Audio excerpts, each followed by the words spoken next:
ये भी आपको पता है कि हमारे परमात्मा जी का जब से उन्होंने सन 1994 से सत भक्ति मार्ग यथार्थ 13वें कबीर पंथ की शुरुआत की है, उन्होंने कभी भी राजनीति को महत्व नहीं दिया है, क्योंकि ये परमात्मा है और राजनीति को परमात्मा ने एक बहुत ही गंदी और एक घटिया जो है एक वस्तु बताया है।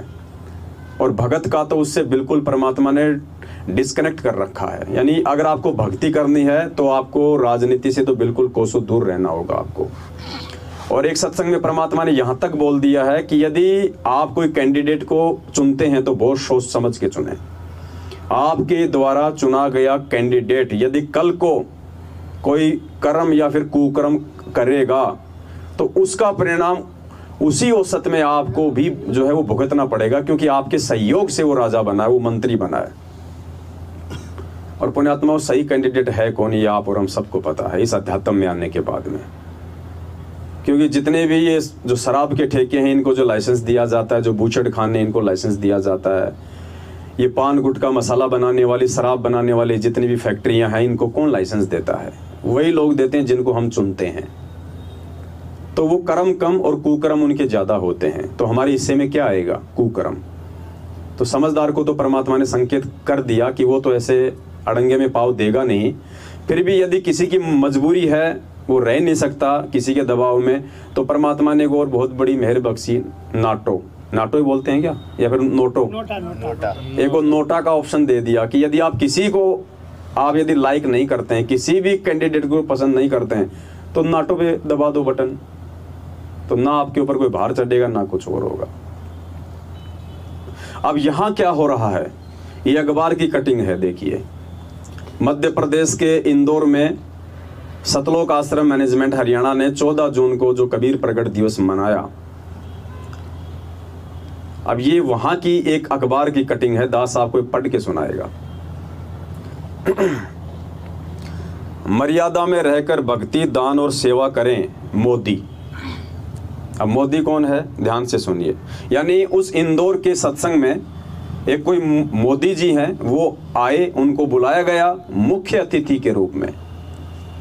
सोचिए पुण्यात्माओं, 27 साल हो गई संत रामपाल जी भगवान को ज्ञान देते हुए, और 27 साल में उन्होंने 27 कबीर प्रकट दिवस भी मनाए, 27 उन्होंने गरीबदास जी के बोध दिवस भी मनाए। आज तक उन्होंने किसी सरपंच को भी मुख्य अतिथि के रूप में नहीं बुलाया। मंत्री प्रधानमंत्री तो छोड़िए, यदि वो आना भी चाहे अपनी मर्जी से तो भी वो स्वीकार नहीं करते, क्योंकि कबीर परमेश्वर के मार्ग में गुरु से बढ़ के कोई दूसरा मुख्य अतिथि नहीं हो सकता। और यदि अपने मुख्य अतिथि सतगुरुदेव जी के रहते सहते यदि कोई किसी 2 कौड़ी के जीव को मुख्य अतिथि के रूप में, चीफ गेस्ट के रूप में बुलाता है, पुण्यात्मा वहां पे साक्षात काल भगवान का वास है, परमेश्वर का नहीं हो सकता। लेकिन इनको अपने आश्रम चलाने, इनको भोली भाली जनता को लूटना है।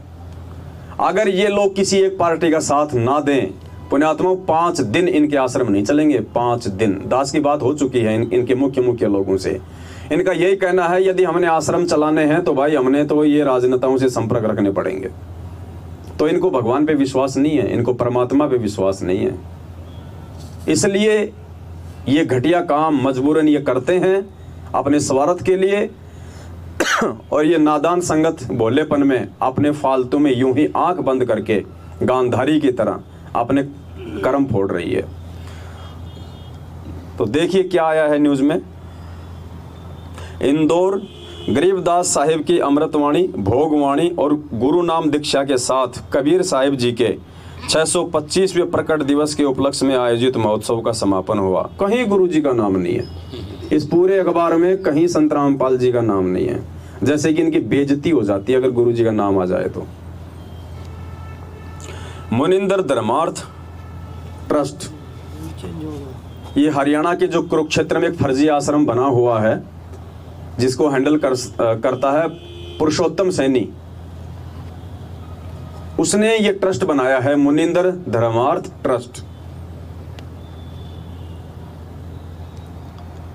क्योंकि अगर इनको अपने फर्जी आश्रम चलाने हैं तो इनको ट्रस्ट तो इनको बनाना ही पड़ेगा, और ट्रस्ट बनाना पड़ेगा तो फिर देखो काल कहां कहां ये कर्म फोड़ेगा। अगर कोई व्यक्ति कोई एनजीओ या कोई ट्रस्ट बनाता है तो सरकार की तरफ से कुछ एग्रीमेंट होते हैं, आपको सामाजिक काम दिखाने पड़ेंगे अगर आपको, क्योंकि जो ट्रस्ट होता है वो टैक्स फ्री होता है, जो दान वगैरह आता है ना वो टैक्स फ्री होता है। तो सरकार की कंडीशन होती है कि आपको समय समय पे सामाजिक काम दिखाने पड़ेंगे कि आपका ट्रस्ट क्या कर रहा है। तो मजबूरन भक्तों के कर्म फोड़ने के लिए इनको रक्तदान शिविर लगाने पड़ते हैं, इनको देह दान शिविर लगाने पड़ते हैं। दहेज मुक्त शादी के नाम पे 30-30 हजार रुपए लेके ये रमेणी करते हैं और फिर कहते हैं दहेज मुक्त रमेणी, जबकि दोनों पक्षों से एक एक पाठ प्रकाश करवाया जाता है, 15-15 हजार रुपए लिए जाते हैं। काहे की दहेज मुक्त है भाई? अगर दहेज मुक्त शादियां देखनी है तो जो समाज सेवी लोग हैं, समाज में बड़े बड़े बिजनेसमैन, वहां जाके देखो, लाखों रुपए का सामान भी बेचारे साथ में देते हैं। वो हैं दहेज मुक्त। दहेज मतलब माँ बाप के ऊपर किसी प्रकार का कोई दबाव नहीं, वो अपनी तरफ से देते हैं, वो बिजनेसमैन, वो चैरिटी से। और ये संगत को लूट रहे हैं बेचारे गरीब भक्तों को, दहेज मुक्त रमेणी के नाम पे 30-30 हजार रुपए लेके। तो इनकी मजबूरी है, वरना इनके ट्रस्ट नहीं चलेंगे, और ट्रस्ट नहीं चलेंगे तो इनके आश्रम नहीं चलेंगे, और आश्रम नहीं चले तो फिर ये भूखे मरेंगे। पैसा कहाँ से आएगा इनके पास में? इनको संगत को ठगने के लिए फिर पाठ कहाँ करेंगे? रोड पे बैठ के थोड़ा ना करेंगे। तो काल ने बिल्कुल पूरी तरह से कड़ी जोड़ के संगत को भी उलझा रखा है, और ये तो अपने कर्म जानबूझ के फोड़ ही रहे हैं। मुनिंदर धर्मार्थ ट्रस्ट के स्टेट कोऑर्डिनेटर भगत विष्णु दास, ये मध्य प्रदेश का स्टेट कोऑर्डिनेटर है, जिसने 2016 में अपने साथियों के साथ में दास के ऊपर जानलेवा हमला किया था। वीडियो आप लोगों ने काफी बार देखा होगा।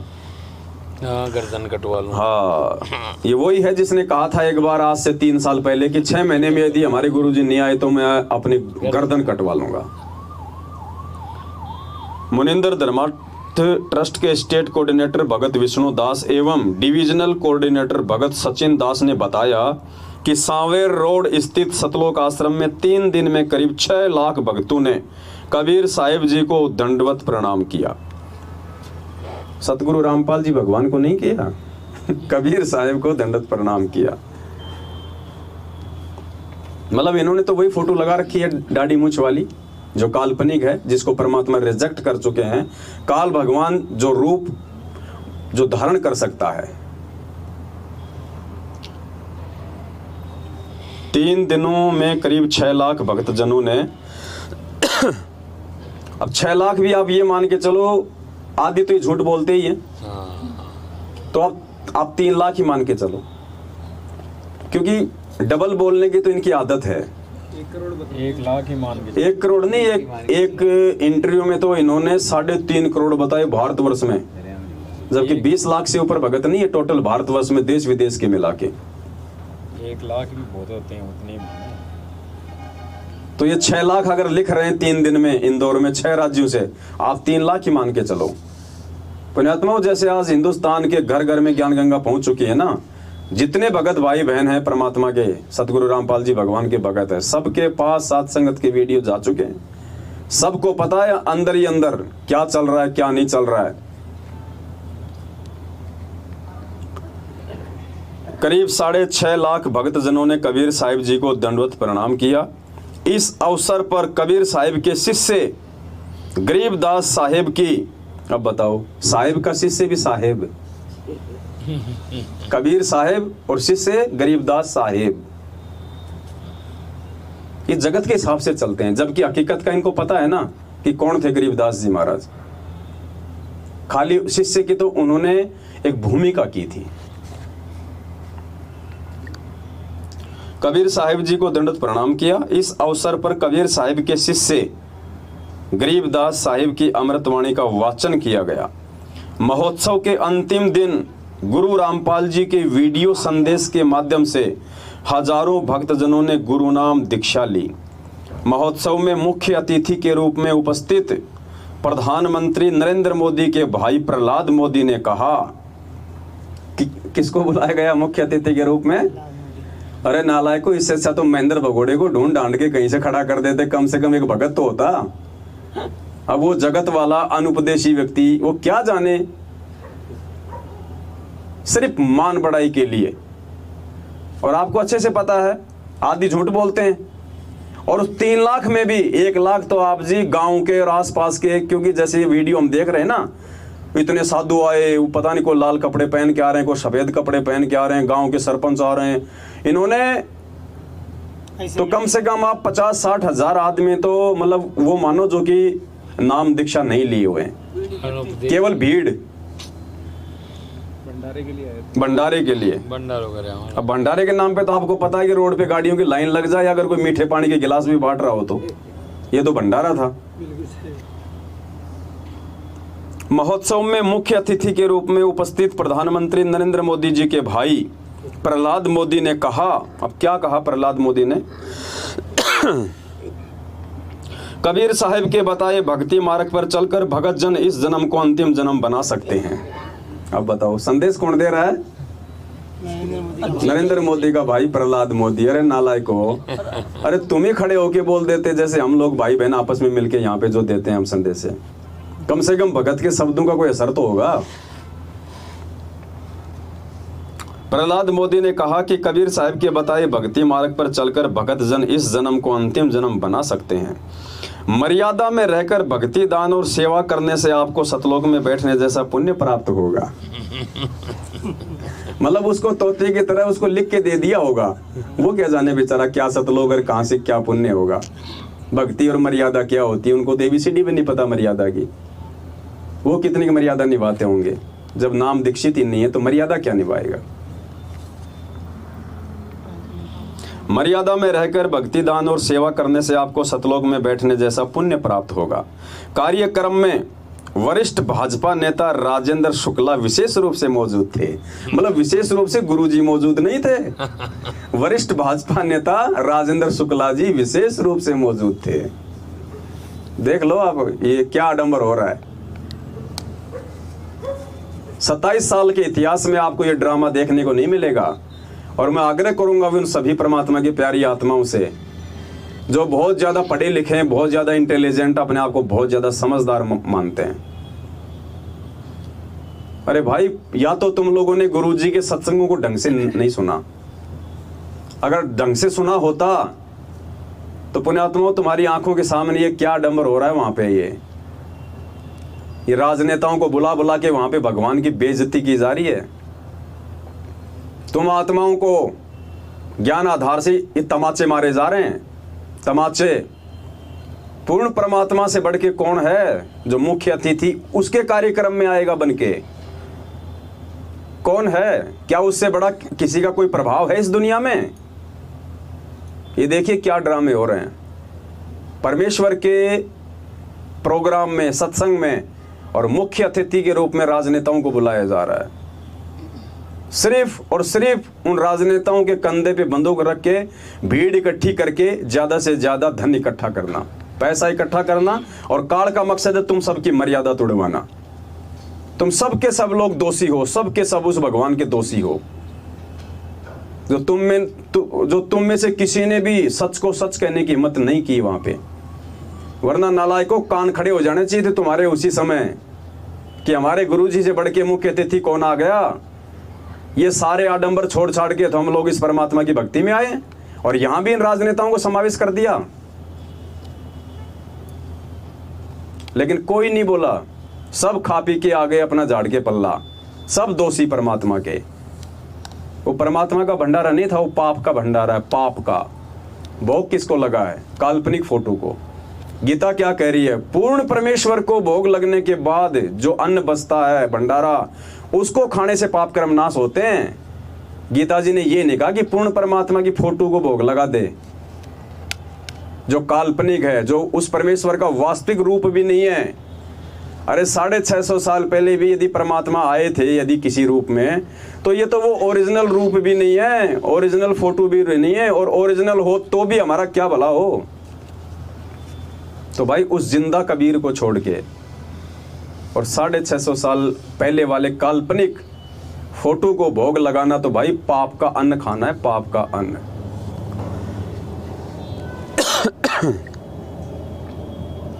कार्यक्रम में वरिष्ठ भाजपा नेता राजेंद्र शुक्ला विशेष रूप से मौजूद थे। वरिष्ठ विधायक रमेश मेंदेला ने भी इंदौर में आए हजारों भक्तजनों का स्वागत किया। भगत कहीं मर गए थे क्या भाई स्वागत करने के लिए? और भक्तों को स्वागत की भूख है क्या? भक्तों को स्वागत करवाना है क्या? है सबको दोषी बना रहे हैं, सबको। एक विधायक भक्तों का स्वागत करेगा? विधायक की छोरी की शादी हो रही है क्या वहां पे, जो विधायक मेन गेट पे खड़ा होकर भक्तों का स्वागत करेगा? ये बकवासबाजी सारी, झूठ। जबकि हजारों भगत वहां पे हाथ जोड़ के उन 2 कोटी के विधायकों के सामने खड़े होंगे उनके स्वागत के लिए। ये इनका खुद का ही लिखा हुआ है। हाँ, ये खुद का करते हैं। प्रेस रिलीज जो देते ये प्रेस में जो देते हैं ये खुद ही लिख के देते हैं वहां पे बढ़ा चढ़ा के। लेकिन परमात्मा कहते हैं ना कि नकल में भी अकल चाहिए। इनको ये नहीं पता होता फिर बाद में कि परमात्मा तुम्हारे इन शब्दों का फिर वो पोस्टमार्टम भी करवाएंगे। तो ना तो हम चाहते कि सारे लोग जागें और ना ही हमारे चाहने से कोई जाग सकता है। इन वीडियो को देखने से, इन घटनाओं से शिक्षा लेके केवल वही आत्मा जागेंगी जो परमेश्वर की विशेष आत्मा होंगी। अरे सोचिए, 650 साल पहले 64 लाख थे, एक भी नहीं गया सतलोक। एक भी क्या होता है? तो पुण्यात्मा आज तो अगर हमारे छोटे से प्रयास से लाखों की भीड़ में से अगर कोई 10-20 भी निकल आए इन प्रगट दिवस में जाने वाले, तो भी हम तो अपना बहुत बड़ा सौभाग्य मानेंगे। परमात्मा कहते हैं भटकी हुई आत्मा को सत भक्ति मार्ग पे वापस ले आओगे तो कितनी बताई मालिक ने? 1000 या फिर 1 करोड़? 1 करोड़ गाय काटने से बचाने के जितना पुण्य प्राप्त होगा।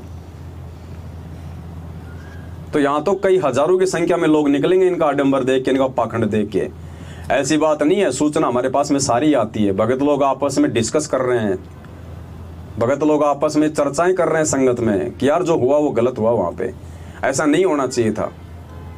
क्योंकि आत्मा परमात्मा की है ना, और इस भगवान से अगर कोई जुड़ा है तो ऐसी बात है नहीं ऐरी गरी आत्मा तो इस सतगुरु का नाम ले ही नहीं सकती। जितनी भी आत्मा जुड़ी हुई हैं है तो परमात्मा की विशेष पुण्यकर्मी आत्मा। तो विचार तो करेंगे ना, और विचार करेंगे तो उसका कोई निष्कर्ष भी निकल के आएगा। और धीरे धीरे यही आत्मा उधर से निकल के सात संगतियों में आएंगी। वरिष्ठ विधायक रमेश मेंदोला ने भी इंदौर में आए हजारों भक्तजनों का स्वागत किया। मीडिया कोऑर्डिनेटर भगत दिलीप दास ने बताया कि 6 राज्यों से आए भक्तों ने सतलोक आश्रम के निर्माण और यहाँ की गई तमाम व्यवस्थाओं की प्रशंसा की। हजारों ने की, लाखों में से सबने नहीं करी। महोत्सव के दौरान निःशुल्क अंतरजातीय विवाह करने वाले 173 जोड़ों और 1000 रक्तदाताओं का अभिनंदन किया गया। डिस्ट्रिक्ट कोऑर्डिनेटर सुरेश दास, मयंक दास एवं पूर्व सरपंच प्रेम सिंह परमार ने भोजन प्रसादी सहित विभिन्न व्यवस्थाओं में लगी संभागीय संगतों का आभार व्यक्त किया। बहन निर्मला ने बताया कि मुनिंदर धर्मार्थ ट्रस्ट ने इंदौर की तरह देश भर में 9 आश्रम रोहतक, सोजत, शामली, कुक, भिवानी, दूरी, खमनो और मुंडका में महोत्सव मनाया। भक्तों की भारी उपस्थिति को आयोजन करने के उद्देश्य से एक ही वक्त में देश के 9 आश्रमों में यह महोत्सव मनाया गया। तो ये तो था इनका एक छोटा सा ड्रामा जो आप सभी भाई बहनों ने देखा, जो परमात्मा के भक्ति मार्ग में नहीं है और ना होना चाहिए। लेकिन ये लोग काल प्रेरित हैं और काल का केवल एक ही मकसद है, किसी भी तरह से इन जीव आत्माओं को सतगुरु से दूर किया जाए, उनको जो है वो खंडित किया जाए। दूसरी बात पुण्यात्माओं, देखो ये धंधा कैसे है ये आश्रम। अब आपकी आंखें खुलेंगी, आपको समझ में आएगा। सत्संग तो आपने सुना होगा परमात्मा का, नहीं सुना है तो एक बार फिर से सुन लीजिए। क्योंकि जिस प्रकार परमात्मा सृष्टि रचना को बार बार सुनाते हैं ताकि हमारे को वो कंठस्थ हो जाए और हम कहीं भी धोखा ना खाएं।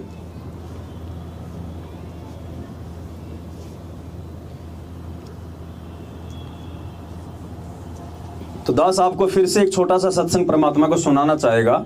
2004 में ही इस पूर्ण परमात्मा ने वर्तमान स्थिति को भांपते हुए एक सत्संग किया था मालिक ने आश्रमों के ऊपर। ये दूसरे संत और पंथ हैं, इन्होंने अपने व्यवसाय के लिए जो एक ही शहर में 5-5 आश्रम, एक ही राज्य में 10-10 आश्रम जो खोल रखे होते हैं ब्रांचों के रूप में, तो परमात्मा ने उनका खंडन किया था और गुरुदेव ने कहा कि ये संतों और भक्तों के काम नहीं होते, उनको चाहिए कि एक आश्रम हो और सभी भाई बहन उस आश्रम में आवें, बैठें, ताकि बाहर के जो लोग हैं, दुनिया वाले जो हैं, उनको भी एक मैसेज जाए कि देखो लोग ऐसे होते हैं, भगत ऐसे होते हैं, संत ऐसे होते हैं।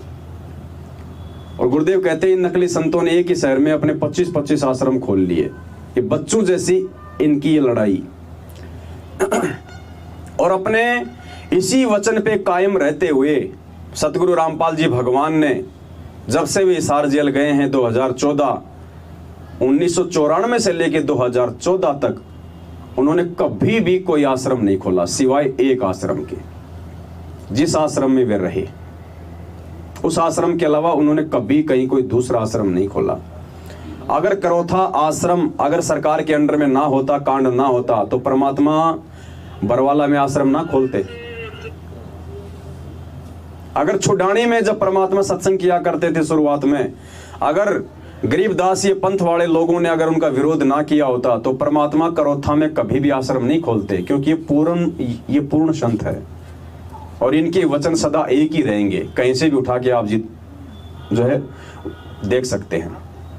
तो मालिक ने एक आश्रम के लिए कहा है सार्वजनिक तौर पे, और आज उसी संत के आड़ में, उसी गुरु की आदेशों की आड़ में आज इन्होंने जगह जगह कोई 10-12 आश्रम खोल डाले।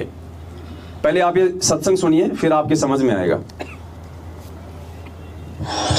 कबीर साहब कहते हैं राज्य तजना सहज है, सहज किया काने, मान बढ़ाई ईर्षा दुर्लभ तजना ये। और ये नहीं तजी तो इतना मुक्त नहीं हो सकता करोड़ जन्म भी। प्रभु की प्रेरणा पाकर राज्य भी छोड़ सकता है, अपने प्रिय से प्रिय पत्नी को भी त्याग सकता है। फिर ये राग और द्वेष, मान बढ़ाई ये नहीं छोड़ सकता। जब तक ये नहीं छूटेगी तब तक प्रभु नहीं मिल सकता। मान बढ़ाई से है दूर, आजिज के है सदा हजूर। हमने तो दास और कुत्ता बनकर रहना पड़ेगा प्रभु का। हमारी के प्रभुता 2 दिन के मेहमान है, कल श्री छूट जा अपना। या बच्चों की तरह संत लड़ रहे हैं एक ही शहर में, और 25-25 आश्रम एक ही शहर में 25-25 आश्रम बने हुए हैं एक ही पंथ के। तो बच्चों जैसी लड़ाई इनकी, तो ये संत काहे को एक आश्रम बनावे, उसमें प्यार से रहे, और फिर आम आदमी पर अच्छा व्यवहार उसका असर पड़े कि साधु ऐसे होते हैं। अब ये हमारे अंदर ही ऐसे राग द्वेष भरे पड़े हैं, तो समाज को क्या दे सकते हैं। इस प्रकार हमने इन बातों को पुनः विचार करना पड़ेगा, और तभी हम प्रभु को पा सकते हैं। ये बच्चों वाली लड़ाई संत नहीं किया करते, ये हमने त्यागनी होगी, तभी हम प्रभु पा सकते हैं। क्या कह रहे हैं गुरुजी? ये बच्चों वाली जो ये लड़ाई है ना, बात बात पे मनमुटाव, आपस में झगड़ा, और जो ये धंधा बना दिया सतलोक आश्रम मैनेजमेंट हरियाणा ने आश्रम खोल के। पूज्य गुरुदेव जी स्पष्ट रूप से मना कर रहे हैं, स्पष्ट रूप से। अब आपको समझ में आएगा पुण्यात्माओं, परमात्मा ने 27 साल से कहीं कोई आश्रम क्यों नहीं खोला सिवाय एक आश्रम के। 2014 में परमात्मा ने अपने ये वचन बोले थे, 2004 में। अगर पूज्य गुरुदेव जी अगर चाहते तो सैकड़ों आश्रम खोल सकते थे अपने रहते सहते। क्यों नहीं खोले परमात्मा ने? क्योंकि स्वयं का वचन ये परमात्मा कभी नहीं तोड़ता। और जेल जाते उनके सब कुछ उनके तोड़ डाले, सब कुछ। राजस्थान वाले को अलग से सोजत में आश्रम बना के दे दिया, बेटा तू खा और हमें खिला। शामली वाले को, उत्तर प्रदेश वाले को दे दिया, बेटा तू भी खा और हमें भी खिला। पंजाब के धूरी में खमणों क्या है वहां खोल दिए, मध्य प्रदेश में खोल ही दिए, और वो आपका ये कुरुक्षेत्र में खोल दिया। अरे छोटा सा हरियाणा है, हरियाणा में इन्होंने 4 आश्रम खोल दिए, सिंहपुरा, आपका जिंद, आपका भिवानी और कुरुक्षेत्र। छोटे से हरियाणा में 4 आश्रम खोल दिए, जबकि भगवान ने तो पूरी दुनिया के लिए एक ही आश्रम खोल रखा था, सतलोक आश्रम बरवाला। अब आपके समझ में आएगा ये धंधा कैसे है। आज तक जितने भी आश्रम इन्होंने बनाए हैं, जितने भी 9-10। सबसे बड़ा आश्रम है बैतूल आश्रम, मध्य प्रदेश का बैतूल आश्रम सबसे बड़ा। अब जब बैतूल आश्रम ऑलरेडी बना हुआ है, उसमें इतना पैसा इन्वेस्ट हो चुका है, मध्य प्रदेश में इनको इंदौर में दूसरा आश्रम खोलने की जरूरत क्या पड़ गई? बताओ। अरे मध्य प्रदेश के लिए जब भगवान ने पूरी दुनिया को एक ही आश्रम में 27 साल से नाम और ज्ञान दिया, और बरवाला आश्रम तो मात्र 16 एकड़ जमीन में था, और बैतूल का आश्रम तो कम से कम भी नहीं तो 60-70 एकड़ में बना हुआ है, 72 एकड़ में, यानी बरवाला आश्रम से भी 6-7 गुना ज्यादा जगह में। तो क्या मध्य प्रदेश भी वहां पे समा नहीं सकता? क्या 2-3 लाख भगत भी वहां पे नहीं आ सकते? लेकिन ये धंधा बना लिया इन्होंने, धंधा। ये परमात्मा के सत्संग, पुण्यात्माओं, ये परमात्मा ने, ये अंतर्यामी है, इनको दिखाई दे रहा था कि आगे चल के क्या होगा संगत में। ये संकेत परमात्मा ने पहले ही कर रखे हैं सारे, अपने परिवार को लेके। सुना ना सत्संग में आपने, गुरुजी ने कह रखा अपने बेटा बेटी के विषय में कि उनका क्या, उनका व्यवहार होगा, क्या उनका नेचर होगा, कैसी वो मेरी खातिरदारी करते आगे चल के, मुझे अच्छे से पता उनके व्यवहार का। दुनिया का पहला संत है संत रामपाल जी, जिन्होंने अपने बेटा बेटी के घटियापन को सार्वजनिक किया पूरी संगत के सामने। फिर भी मूर्ख संगत की आंखें नहीं खुल रही कि गुरुजी क्यों संकेत कर रहे हैं अपने बेटा बेटी के विषय में। तो एक आम व्यक्ति भी समाज के सामने नहीं कहता कि मेरे बेटे इतने निकम्मे हैं, चाहे वो कितने निकम्मे क्यों ना हो। और एक परम संत अपने परिवार के विषय में पूरी दुनिया को कह रहा है, और फिर भी मूर्ख संगत उन्हीं की चापलूसी कर रही है। इसको कहते हैं मूर्खता, अंधता, ब्लाइंड फेथ, अंधविश्वास। तत्वदर्शी संत की शरण में आके भी अंधापन।